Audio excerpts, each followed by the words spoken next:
பீர்க்கங்காய் தோல் தொகையில் பண்ணுறதுக்கு உளுந்த பொன்னிறமாக வறுத்துட்டு அதே எண்ணெயில் 3 பல்லு பூண்டு 4-5 சின்ன வெங்காயம் பச்சை மிளகா 2 காஞ்ச மிளகா இந்த தோலையும் போட்டு நல்லா வதங்கினதுக்கப்புறம் தேங்காய் புளி சேர்த்து அரைச்சி சாப்பிட்டு பாருங்கள்.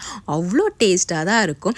முதல் நாள் கடைக்கு போகும்போது தமிழ் கடையில் இந்த மணத்தக்காளி கீரை வச்சதுக்கவும் பார்த்துட்டு அதை நைட்டே வாங்கிட்டு வந்து ஆஞ்சு வச்சாச்சு. காலையில் இந்த மாதிரி தண்ணிச்சாறு செஞ்சேன். இது தேங்காய் பாலெல்லாம் ஊற்றி செய்யும் போது சூப்பராக இருக்கும். இது ராக்ஸ் கிச்சன் அவங்களோட ரெசிபி தான். இதை சுடுசாதத்தோட போட்டு பரட்டி சாப்பிட்டோம்னா வேறு லெவலாக தான் இருக்கும். டோஃபு இருந்தனால அதையும் முட்டையோடு போட்டு பரட்டியாச்சு. கொஞ்சம் மாங்காய் ஊறுகாய். இதுதான் நேத்திக்கு லஞ்சுக்கு செஞ்சுருந்தேன். இன்றைக்கி பிடிக்கரண கிழங்கு ரொம்ப நாளாக வாங்கிட்டு வச்சுருந்தது இருந்துச்சு. அது எப்போவுமே நான் மசியல் தான் செய்வேன். இன்றைக்கி குழம்பு வைக்கலான்னு சொல்லிட்டு குழம்பு வச்சுட்டேன். அவ்வளோ சூப்பராக தான் இருந்துச்சு. வெண்டைக்காய் பசங்களுக்கும் பிடிக்கும் எங்களுக்கும் பிடிக்கும்னால உப்பு மஞ்சப்பொடி கொஞ்சமாக மிளகாப்பொடி மட்டும் போட்டு செஞ்சாச்சு. ஒரு முட்டை. இதுதான் இன்றைக்கி என்னோடய லஞ்ச்.